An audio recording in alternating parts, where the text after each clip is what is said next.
Bonjour, je suis Hilbert Karewski et aujourd'hui je vais vous parler du principe du dosage par étalonnage.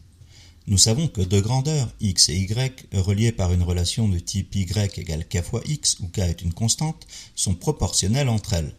D'un point de vue graphique, cela se traduit par une droite passant par l'origine.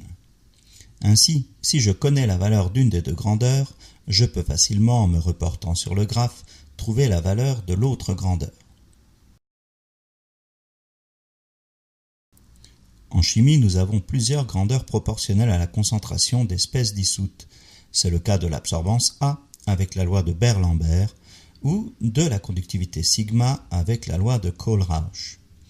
Si on parvient à obtenir la droite d'équation A égale K fois C ou sigma égale lambda fois C, on pourra s'en servir pour déterminer la concentration inconnue d'une solution contenant la même espèce chimique que celle utilisée pour obtenir la droite. C'est ce qu'on appelle un dosage par étalonnage. Dans un premier temps, il faut tracer la droite d'étalonnage à l'aide de solutions de concentration connues. Nous pourrions être tentés de nous contenter d'un seul point, mais il y aurait alors beaucoup trop d'incertitudes. Pour limiter les incertitudes, nous allons la tracer à partir de 4 ou 5 points.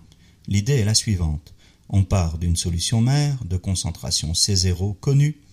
À partir de celle-ci, on va fabriquer par dilution 3 ou 4 autres solutions appelées solutions étalons de concentration plus petite.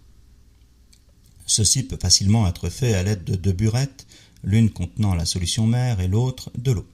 Il suffit de verser dans des tubes à essai 2, 4, 6 et 8 ml de solution mère, puis de compléter jusqu'à 10 ml avec de l'eau distillée. Pour ceux qui ne seraient pas à l'aise avec la notion de dilution, allez jeter un œil à la vidéo que j'ai faite sur ce sujet. Pour chaque solution, on mesure la grandeur qui lui est associée, soit l'absorbance à l'aide d'un spectrophotomètre, soit la conductivité à l'aide d'un conductimètre. On reporte sur le graphe et on trace notre droite.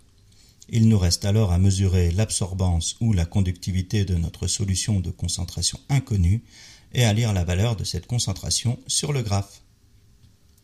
Il se peut que l'absorbance ou la conductivité mesurée ne soit pas dans la zone couverte par le graphe. Cela signifie que la concentration inconnue est trop grande. Il faut alors diluer la solution d'un facteur F suffisant pour que la grandeur mesurable soit dans la zone couverte par le graphe. La concentration trouvée est alors celle de la solution diluée. Il suffit de multiplier cette valeur par le facteur de dilution pour obtenir la concentration cherchée. Bonne chance à vous et n'hésitez pas à faire un tour sur ma chaîne YouTube pour voir d'autres vidéos de physique-chimie. À bientôt.